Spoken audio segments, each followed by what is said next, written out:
I've already started laughing because today's topic is very interesting. Okay, so we're talking about friends with benefits. I've touched about this in depth with my co-host PNK Pale YouTube, the East African Girl. But today we're talking about friends with benefits, and what we ask people on the street is, have you ever had one?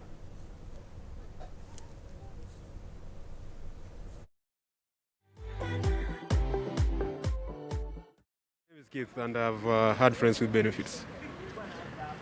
And I think it's a good thing because it simplifies a lot of things.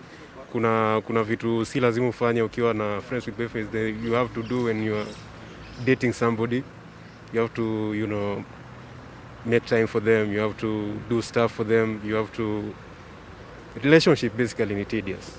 So friends with benefits is better and simpler for everyone, yes. Hi, Chat Sports. My name is Sami. So, friends with benefits, it's not really a bad thing. So long as you don't cross the boundaries. Hi, Chat Sport. This is Bosco. I've ever had a friend with benefits because it was a July and it was cold and my girlfriend was away. So I had no option. That was last year though.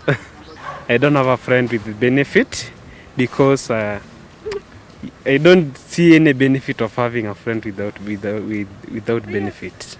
My name is Maurice, and I've had friends of benefits, and most importantly, for social life, economic purposes, maybe you can have a friend.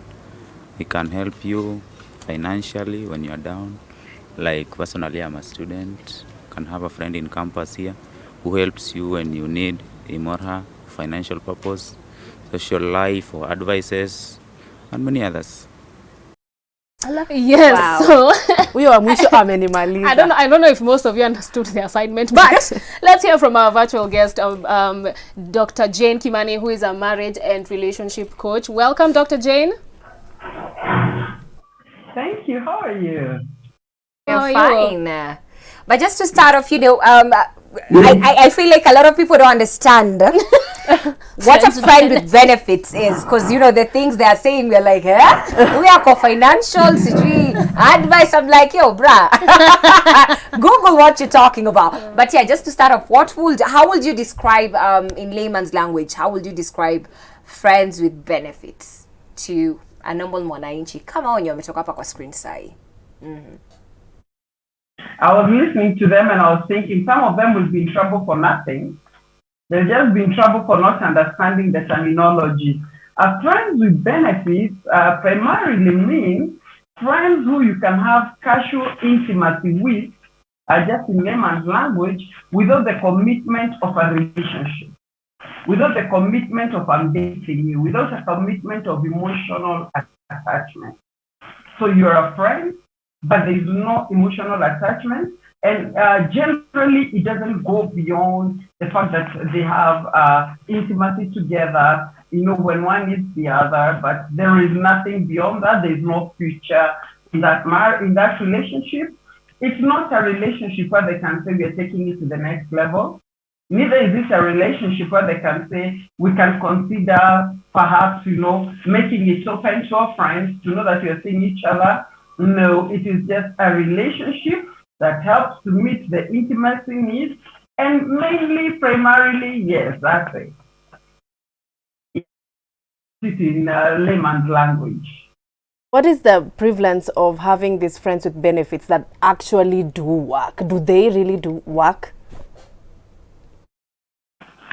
Well, I think from my standpoint as a counselor, I can tell you it really does not, because at the end of the day, and it will not, and it will never, at the end of the day, people are left to move, people are left to pain, because any moment two people meet and they've got an intimate moment, every time there is what you call soul tie. There is always that thing of, when you're not together, there is an element of shame.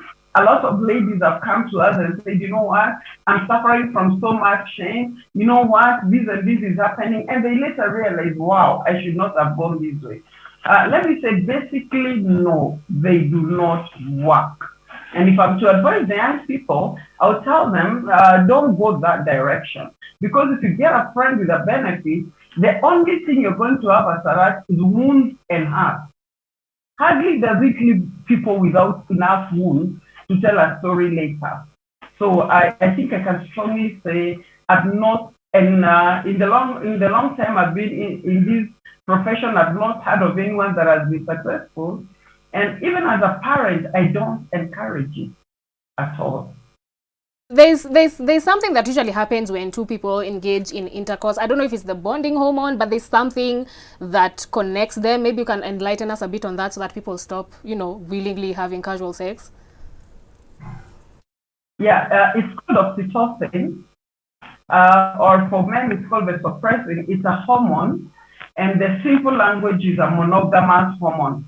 This hormone is a bonding hormone or a monogamous vasopressin. And when it is produced, it makes you feel like I belong to this person. And when that hormone is produced, you cannot say it is the same as before. It's like you have left a mark in the other person's life. That person has left a mark in your life, and there is a bonding that happens. And later on, as much as we just call it benefit, the pain and the wound comes because there's an emotional tear. There's actually an emotional tear in each one of you because the hormone had bound you together. That's why it's called a monogamous hormone, to make you one. So you are one with this person just for the benefit of being one because it's July and you are feeling cold, but you realize after the cold is said and done, the hormone on its own begins to do its work. And a lot of pain, a lot of regret, a lot of shame, and a lot of longing. And that's in many cases, you hear of somebody who says, I think I'm in love with the person. And the person says, no, it was not meant to go that direction. Yeah, and so it has left a lot of people wounded because of the elements of the hormonal connection. Thank you so much, Dr. Jane. Insightful as usual. Thank you. We need to take a short commercial break, but do not go anywhere because our guest is in studio.